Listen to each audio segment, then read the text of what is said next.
The difference between order and collapse is often just one detail no one bothered to see.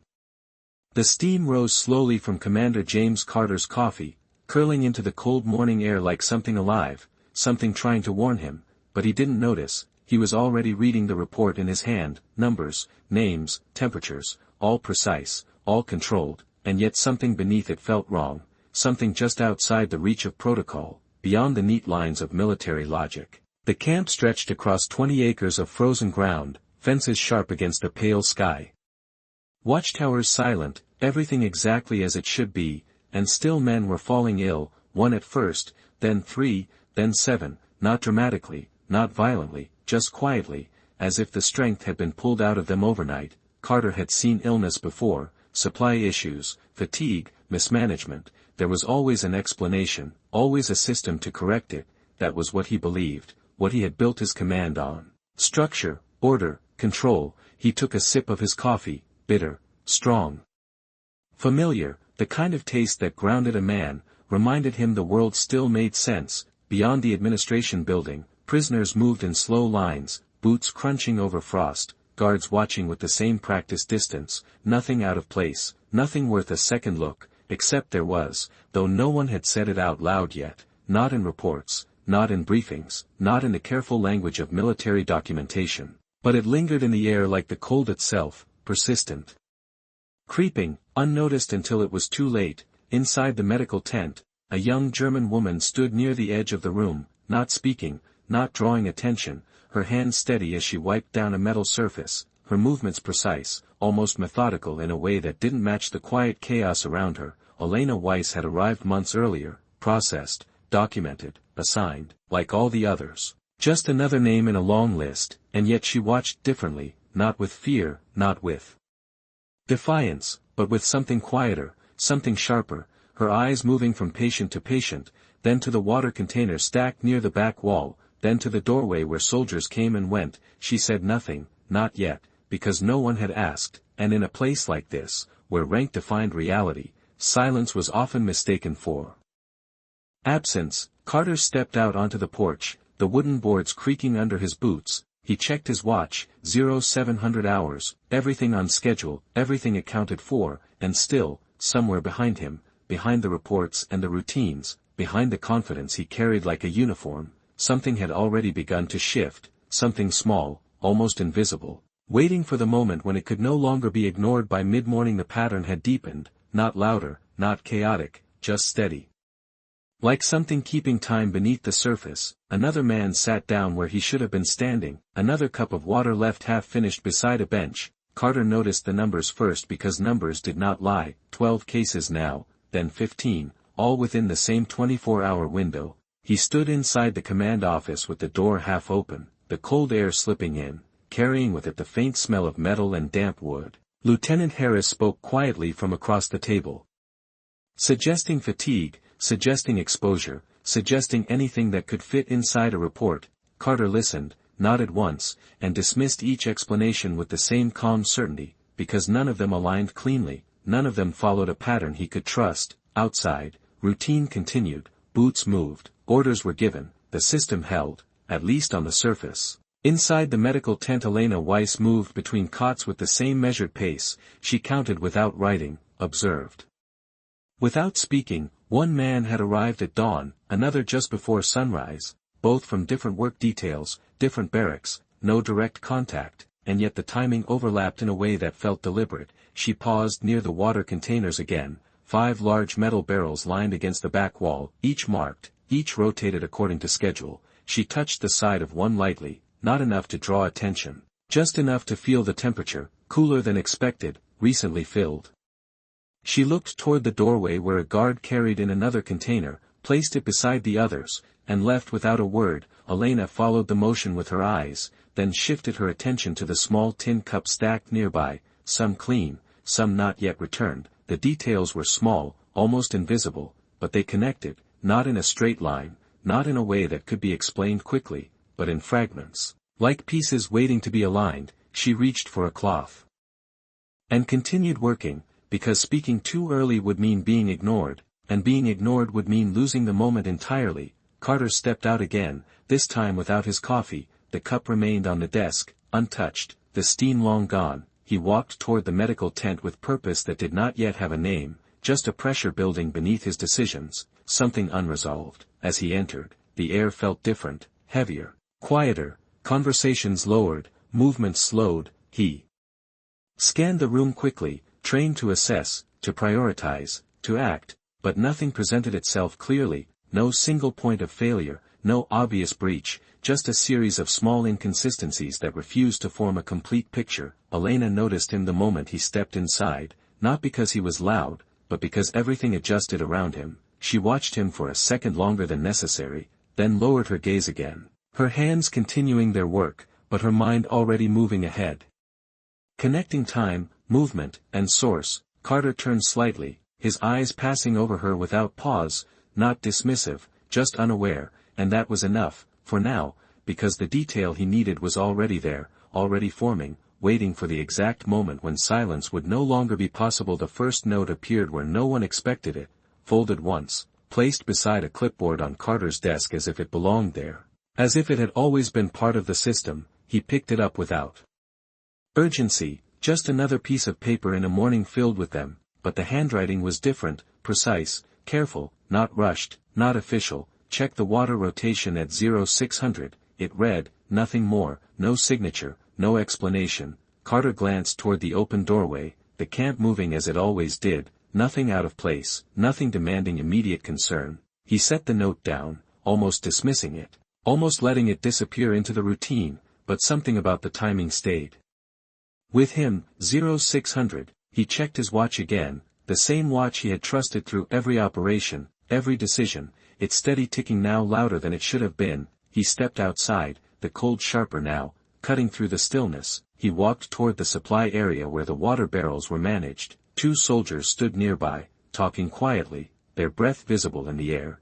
Carter did not interrupt at first. He observed the way the barrels were positioned, the markings, the order. Everything appeared correct, everything aligned with protocol, and yet when he asked the question, simple, direct, who rotated these at 0600, there was a pause, not long, not obvious, but enough. One soldier answered, then corrected himself, then looked to the other. Small hesitation, but it existed. Carter nodded once, said nothing, and moved on. Back inside the medical tent, Elena stood near the same place, her hands still, her attention fixed on the doorway, as if she already knew the question had been asked, as if she had been waiting for it. She did not approach him, did not interrupt. Instead she moved to one of the cups left near a cot, lifted it slightly, examined the inside, then set it down again with care. The details were aligning now, not perfectly, but enough to form direction.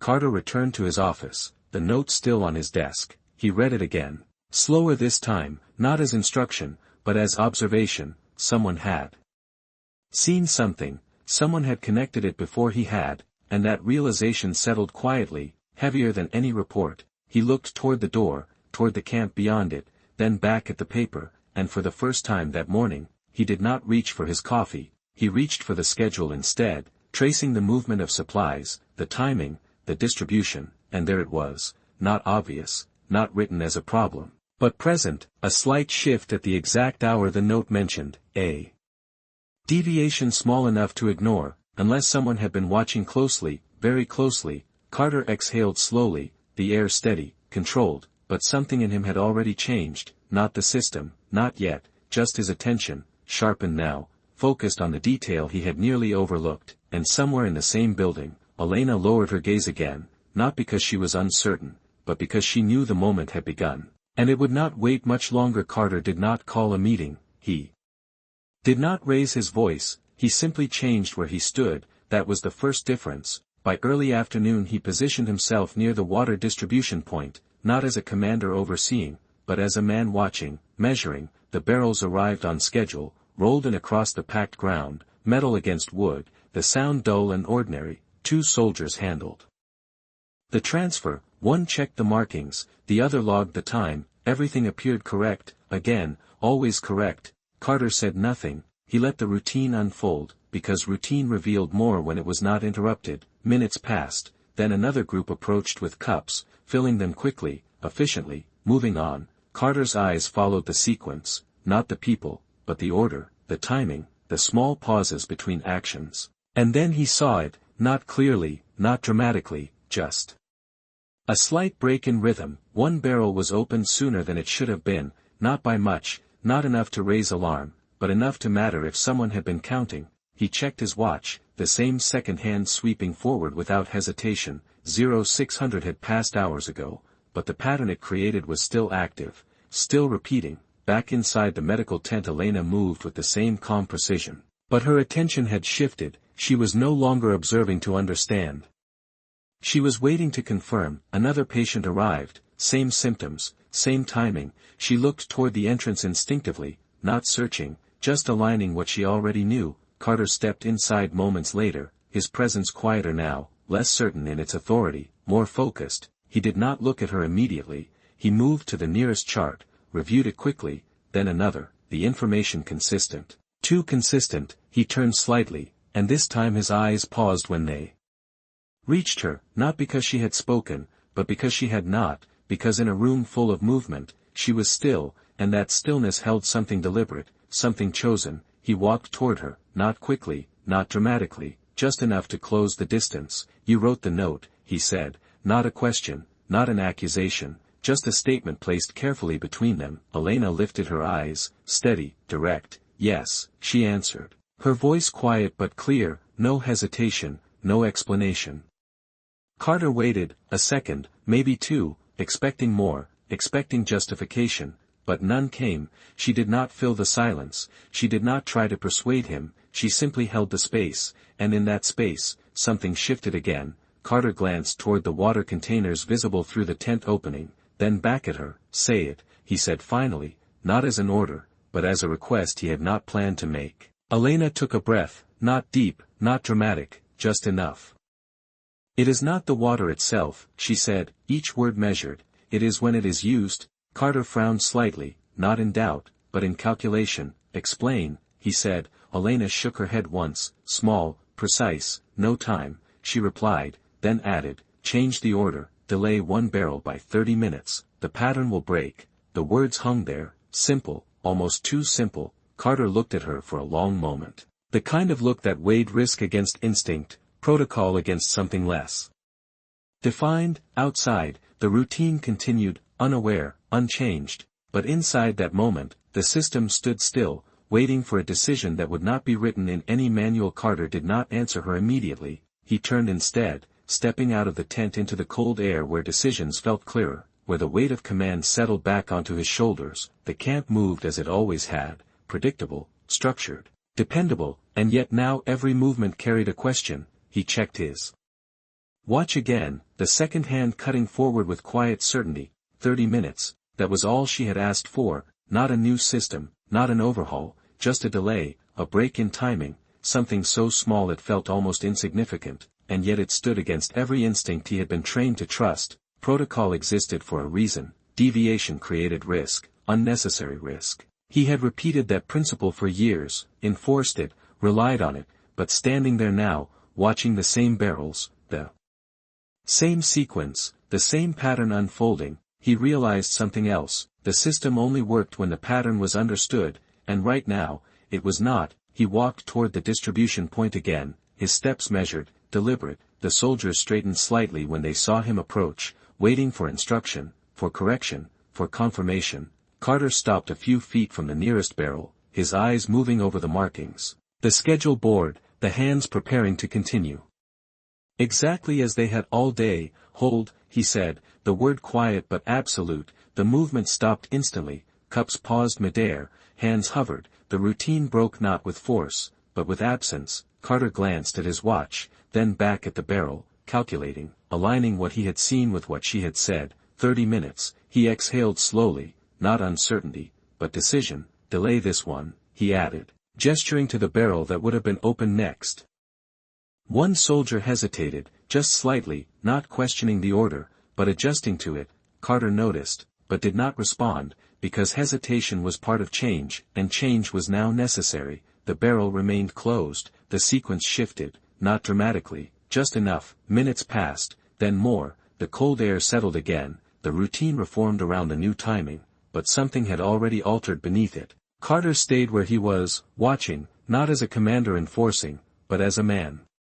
Verifying, waiting for the pattern to respond. Back inside the medical tent, Elena stood still, not moving toward the doorway, not watching openly, but listening. The rhythm of the camp had changed, subtle, but present. She counted without looking, measured without speaking. 5 minutes, 10, 20, the usual moment had passed, and nothing followed, no new patient, no new collapse, just the quiet continuation of normal. Something that had not existed all day. Carter checked his watch again. 30 minutes complete, then 40, then 50, still nothing. The absence became its own confirmation, stronger than any report, clearer than any explanation. He turned slowly, looking back toward the tent, toward the place where the answer had come from, without demand, without authority, just observation. He walked back inside, the air warmer now, calmer, the tension reduced not by command, but by understanding. His eyes found her immediately this time, no longer passing over, no longer unaware. Elena met his gaze for a brief moment, then lowered it again, not in submission, but in completion. The detail had done its work, the system had shifted, and for the first time since morning, the camp held steady, not because it followed orders, but because someone had seen what others had not. The camp did not celebrate. There was no announcement, no shift in posture, just the quiet return of something that had been missing all day, stability. Carter remained inside the medical tent longer than necessary, not because he had more orders to give, but because he needed to understand what had just happened. He looked at the charts again, the same names, the same entries, but now the line had stopped growing. The pattern had broken exactly where she said it would, not gradually, not partially, but cleanly, as if the problem had never belonged to the system itself, only to the way it had been followed. He stepped outside once more. The late afternoon light lower now, stretching shadows across the ground, the barrels still in place, the adjusted sequence continuing without resistance. Soldiers moved as they always had, but with a subtle difference, a slight awareness that something had changed even if they could not name it. Carter walked past them without speaking, his hands at his sides, his mind not on command, but on detail, the note, the timing, the hesitation he had almost ignored. He stopped near the schedule board, studying it again, tracing the hours, the rotations, the small deviation that had triggered everything. It was still there, written plainly, not hidden, not disguised, just unnoticed. He let his hand rest against the board for a moment, the wood cold beneath his palm, then lowered it. Back inside, Elena had resumed her work as if nothing had occurred, wiping surfaces, adjusting blankets, her movements unchanged, her presence still quiet. But now the room held her differently, not because anyone had said anything, but because something had shifted in the way space formed around her.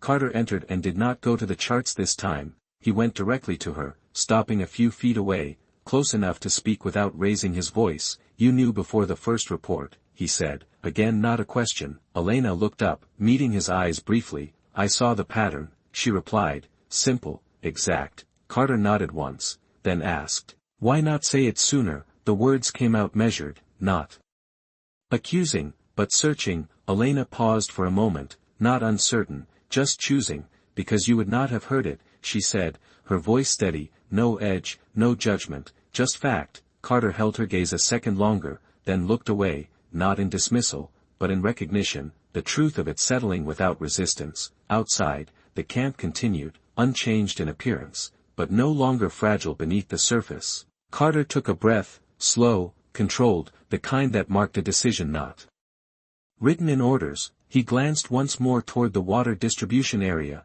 then back at her. "It holds," he said quietly. Elena gave a small nod, not in agreement, but in confirmation. The moment passed without ceremony, without acknowledgement from anyone else, but it remained, fixed in place, a point where command had shifted from certainty to awareness, and from that point forward, Carter no longer watched the system the same way, because he had learned something no report could teach, that the smallest detail, seen at the right moment, could carry more weight than every rule combined. The evening settled slowly over the camp, not with silence, but with a softer rhythm, the kind that returned after something unseen had been corrected. Lantern light began to replace daylight, casting warm halos against cold air.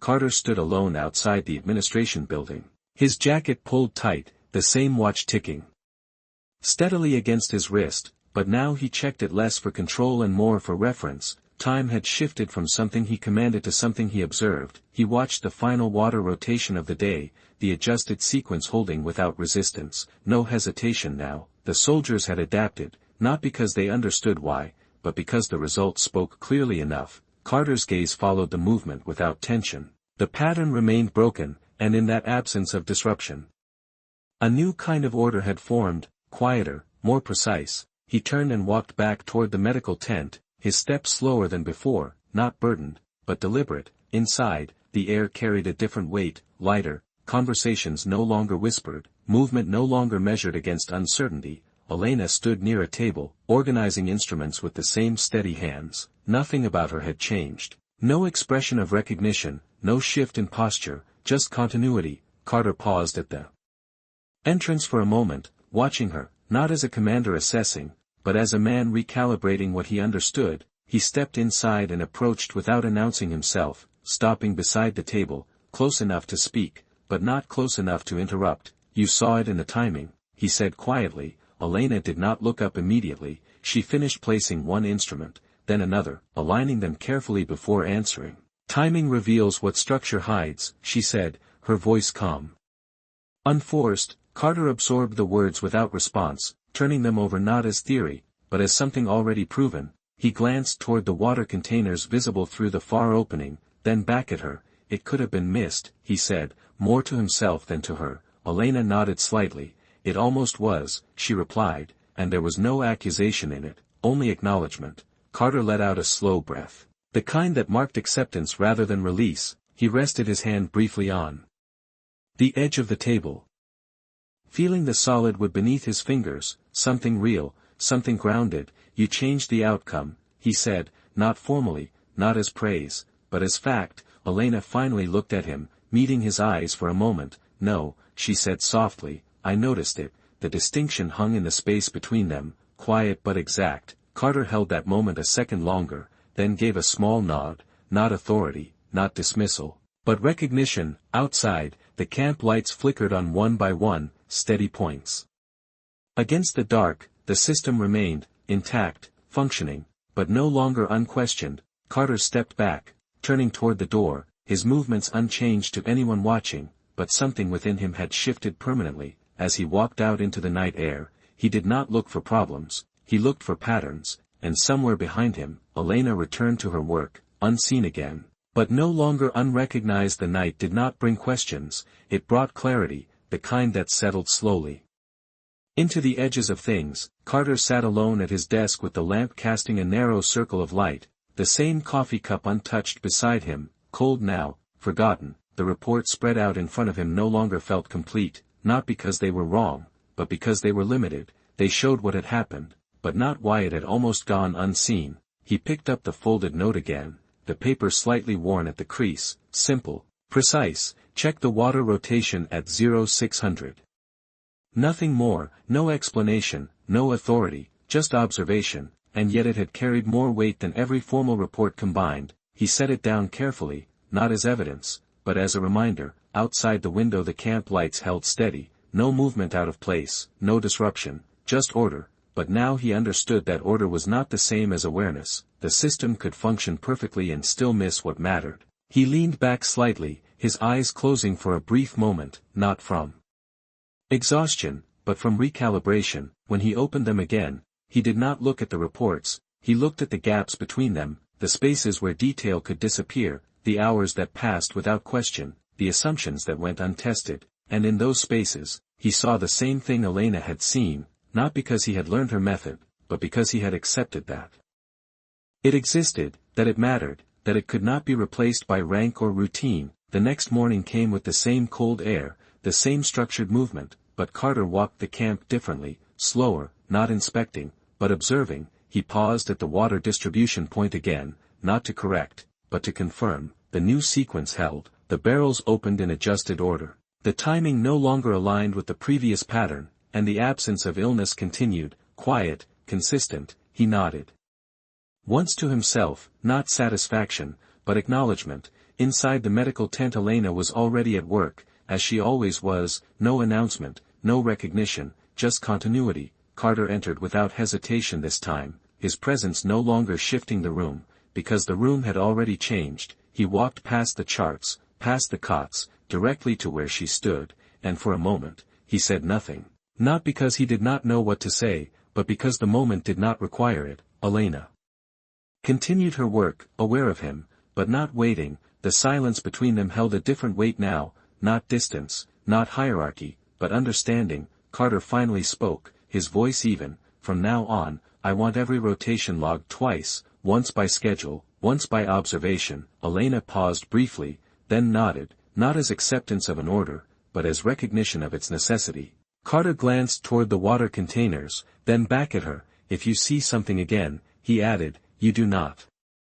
Wait. Elena met his eyes for a second, then answered, then you must be ready to hear it. Carter did not respond immediately, but the smallest shift in his expression made the answer clear. Outside, the camp moved forward, unchanged in appearance, but no longer blind to its own patterns, and inside that quiet exchange, a new structure formed, not written, not enforced, but understood. That what was seen in silence could no longer be ignored once it had been proven true by the third day. The change no longer felt like an adjustment, it felt like a foundation. The camp moved with the same structure, the same discipline, but beneath it ran something quieter, a second layer of awareness that had not existed before. Carter walked the perimeter just after sunrise, the frost still visible along the fence lines, each step deliberate, not inspecting for failure, but observing for detail. He paused near the water distribution again, not out of concern, but out of habit that had become something else, something intentional. The barrels were opened in the revised order, the timing logged twice as instructed, one soldier reading from the board, another confirming aloud, the process slower by seconds, but stronger in certainty. Carter listened without interrupting, the rhythm steady, consistent, no hesitation now, no gaps. He nodded once and continued on. Inside the medical tent the atmosphere had settled into something close to normal, patients recovering, new cases no longer appearing, the line on the chart holding still, not climbing. Elena moved between stations with the same measured pace, but now there were moments when others glanced toward her before acting, not openly, not formally, just small shifts in attention, subtle acknowledgments that something in her way of seeing had proven itself. Carter entered and stood for a moment near the doorway, watching the room. Not as a system, but as a network of details, the placement of instruments, the sequence of movement, the timing of each action, nothing dramatic, nothing out of place, and yet everything now carried meaning. He stepped forward and stopped beside a table where a new log sheet had been placed, 2 columns instead of 1, schedule and observation. He ran his finger lightly along the page, not reading the entries, but acknowledging the structure. Elena approached without hurry, stopping across from him, her hands still, her posture unchanged. Carter looked up, meeting her eyes briefly, then gestured toward the sheet. This holds the pattern, he said quietly. Elena followed his gesture, then nodded once. It reveals it, she replied. Carter considered the difference for a moment, then gave a small, almost imperceptible nod, accepting it. Outside, a group of soldiers passed by the tent, their conversation low, steady, normal, the kind of sound that returned only when tension had fully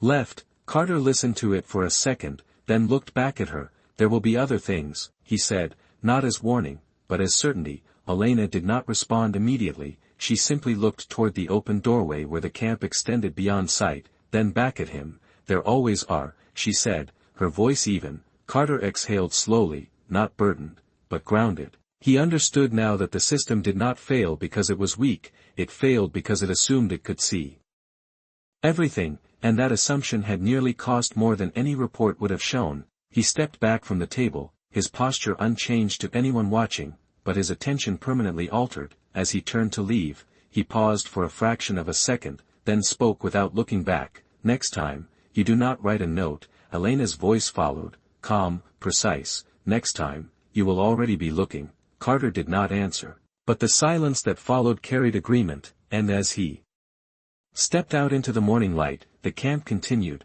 not different in form, but transformed in awareness, because the detail that had once been invisible had become part of how everything was now seen. The next shift did not come from illness, it came from habit, the kind that forms when a system believes it has already corrected itself. Carter noticed it just before noon, not in the reports, not in the logs, But in the way the soldiers moved, the double entries were still being made, the schedule confirmed, the observations recorded, but the attention behind them had softened, not careless, not negligent, just familiar, the edge of awareness beginning to dull under routine. He stood near the edge of the yard, watching the process unfold, the same barrels, the same sequence, the same voices repeating confirmation, but now the words felt rehearsed, not examined, and that difference mattered. Because what had nearly been missed before had not disappeared, it had only been revealed once, and anything revealed once could be overlooked again. Carter checked his watch, not for time, but for alignment, the seconds passing without urgency. He stepped closer to the board where the entries were being made, his presence quiet, unannounced. One soldier read the schedule, another repeated it, then marked the column. Carter said nothing, he simply reached out and placed his hand lightly over the page, stopping the pen before it completed the line. The movement froze, not out of fear, but out of interruption. "What did you see?" Carter asked, his voice even. The soldier hesitated, just for a moment, then began to repeat the schedule. Carter shook his head slightly. "Not what you followed," he said. "What did you see?" The difference settled into the space between them, subtle but clear. The soldier looked at the barrels, then at the ground, then back at the board, searching for something beyond instruction, something not written. Carter waited, not correcting, not prompting, just holding the silence long enough for the question to matter. Finally the soldier spoke again, slower this time. "The second barrel was colder than the first," he said, uncertain but present. Carter nodded once, removing his hand from the page. "Then write that," he said quietly. The pen moved again, this time with intention, not repetition. The entry different now, not longer, but real. Carter stepped back, the process continuing, but no longer automatic, the rhythm restored not by structure, but by attention. Inside the medical tent Elena watched the doorway as she worked, not expecting him, but aware of the shift when it happened. The sound of movement outside carried a different cadence, less mechanical, more deliberate. She did not need to see it to understand it. Carter entered a few moments later, his posture unchanged, but his presence different again, not because he had learned something new, but because he had reinforced it. He stopped near her, not speaking immediately, allowing the moment to settle, then said, "It fades." Elena looked up, meeting his eyes. "Only if it is not practiced," she replied. Carter nodded slowly, the answer aligning with what he had just seen, what he had just corrected. He glanced back toward the doorway, where the process continued with renewed clarity, then returned his gaze to her. "Then we practice it," he said, not as an order, but as a decision that would not need to be repeated. Elena lowered her eyes again, returning to her work, not because the conversation had ended, but because it had reached its point. Outside, the camp moved forward, not faster, not slower, but more aware, and in that awareness, the smallest details no longer passed unnoticed, because they were no longer left to the system alone. The change did not spread through orders.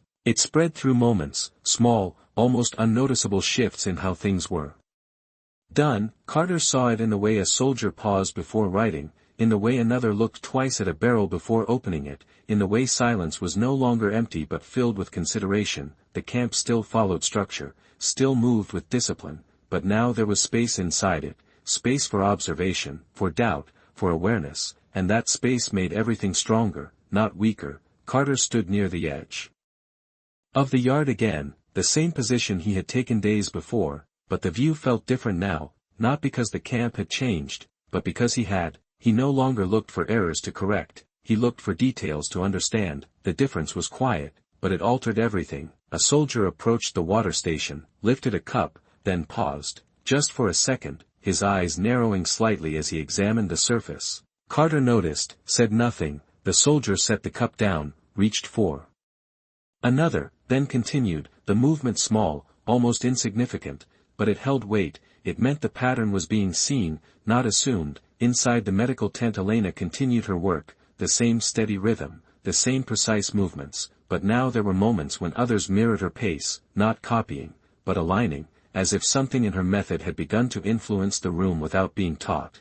Carter entered and stopped near the doorway, observing without interruption. A nurse adjusted a blanket, then paused, checking the patient's breathing before moving on. Another reviewed a chart, then looked up, scanning the room before writing. These were not changes written in any manual, but they were real. they were happening, and they were holding. Carter stepped forward slowly, his boots quiet against the wooden floor. Elena glanced up briefly, acknowledging his presence without breaking her rhythm. He moved to stand beside her, not commanding, not directing, just present.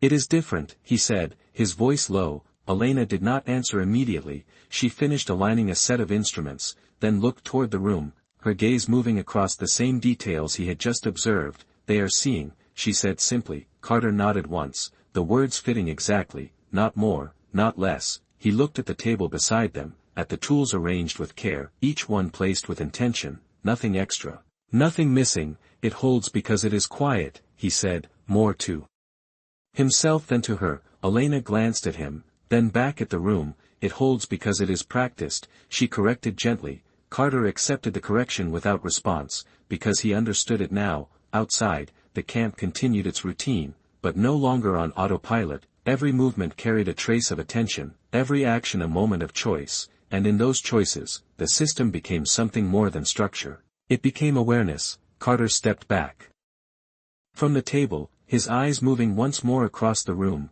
then toward the doorway, where light from outside framed the entrance. He paused there for a second, not because he needed to, but because the moment held meaning. Then he stepped out into the open air, the cold sharp, the sky clear, and as he walked forward, he did not think about control, or command, or correction. He thought about detail, about timing, about the quiet things that shaped everything without being seen. And for the first time, he understood that leadership was not just about giving orders, it was about knowing when to listen to what no one else had noticed. The following morning did not announce itself as different, but it carried a weight that had not been there before, not pressure, not urgency, but expectation, the kind that forms when something invisible becomes part of how things are done. Carter stepped out onto the wooden porch just as the first light settled over the camp, the air sharp, clean, the kind that made every sound carry farther than it should. He did not reach for his coffee, it remained inside, untouched again, because he no longer needed the routine to anchor him. He had something else now, something quieter. He walked toward the water distribution point without checking his watch, because the timing was no longer something he measured alone, it was something the entire system now held. The soldiers were already there, not waiting for instruction, not rushing through tasks, but moving with a deliberate pace that felt steady, grounded. One read the schedule, another repeated it, then both paused, not out of uncertainty, but out of habit formed from awareness. Their eyes moved to the barrels, to the ground beneath them, to the small details that had once been invisible. Carter stood a few feet away, saying nothing, his presence no longer interrupting, because it did not need to. The process continued, not perfectly, but attentively, and that was enough, more than enough. Inside the medical tent Elena adjusted a row of instruments, her movements unchanged, but the space around her felt different again, not because she had taken control, but because the system had caught up to what she had always done. A young nurse approached her, not with a question, but with a glance, a brief pause that asked for confirmation without words. Elena looked at the instrument in the nurse's hand, then gave a small nod, precise, minimal. The nurse adjusted her movement accordingly and continued, no explanation needed. Carter entered just as the exchange ended, his eyes catching the moment, not fully, but enough. He stepped closer, observing without stepping in. The room held a rhythm now that did not rely on instruction, it relied on attention. And that attention had spread, quietly, without force. He stopped beside Elena, not speaking immediately, allowing the moment to settle into something complete, then said, "They do not wait for orders anymore." Elena continued her work, aligning one last instrument before answering. "They do not wait to see," she corrected softly. Carter nodded once, the distinction clear. Outside, the camp moved forward, not faster, not slower, but with a clarity that had not existed before. Every action carried a fraction of awareness, every movement a small pause where observation could enter. Carter looked toward the open doorway, where the light now filled the yard completely, and for a moment, he saw the camp not as a structure, not as a system, but as a series of moments connected by attention, each one holding the potential to be missed, or to be seen. He turned back toward Elena, his expression unchanged, but his understanding fully settled. "It stays," he said quietly, not as a question, but as a realization. Elena met his gaze briefly, then lowered it again, returning to her work. "Only if it is kept," she replied, and that was enough, because both of them knew what that meant, not maintenance, not enforcement, but awareness, continuous, practiced, chosen. Carter stepped back, his hand brushing lightly against the edge of the table, grounding himself in the moment, then turned and walked out into the morning light, the camp behind him steady, not because it followed orders, but because it had learned to see what mattered before it was too late. The days that followed did not mark themselves as important, there were no reports written about them, no records that captured what had changed, and yet everything had. Carter stood once more at the edge of the camp as the evening light stretched long across the ground, the same fences, the same watchtowers, the same routines, nothing visibly different, and that was what made it matter, because the change was not in what could be seen at a distance, it was in how each moment was held up close. He watched as a soldier lifted a cup, paused, then set it down and chose another, not out of fear, not out of doubt, but out of awareness. A second soldier checked a barrel, then checked it again, not because he was unsure, but because he had learned that certainty required attention. Carter let his gaze move across the camp slowly, not searching, not correcting, just observing. The rhythm held, not perfectly, but intentionally, and that intention carried more strength than precision ever had. Inside the medical tent Elena worked as she always did, her hands steady, her movements exact. Nothing about her demanded recognition, nothing asked to be noticed, and yet the space around her continued to reflect what she had brought into it. Carter entered quietly, the same way he had learned to, not to avoid attention, but to preserve it. He walked past the tables, past the charts, stopping near her without interrupting. For a moment, neither of them spoke, because the moment did not need to be filled. The work continued around them, the quiet rhythm of a place that no longer rushed past its own details. Carter looked at her, not as a commander, not as someone above or apart, but as someone who had learned something he could not unlearn. It did not come from orders, he said finally, his voice low. Elena did not look up immediately. She finished placing one last instrument before answering. It never does, she replied, simple, unforced. Carter nodded once, the truth of it settled fully now. He glanced toward the open doorway where the camp extended beyond the frame, steady, functioning, aware, then back at her. I almost missed it, he said, not as regret, but as recognition. Elena met his eyes briefly, her expression unchanged. You did not, she said, and there was no reassurance in it, only fact. Because the moment had been seen, and that was what mattered. Carter let out a slow breath, the kind that marked an ending not of events, but of assumption. He stepped back slightly, his hand brushing the edge of the table once more, grounding himself in the present, then turned toward the door, pausing just before stepping out, not because he needed to, but because something in him acknowledged the moment. Then he walked into the evening light, the air cool, the sky clear, the camp behind him steady, not because it was controlled, but because it was seen, and from that point forward, the difference remained, quiet, constant, shaping everything without needing to be named, because the smallest detail, once understood, no longer allowed the world to be viewed the same way again.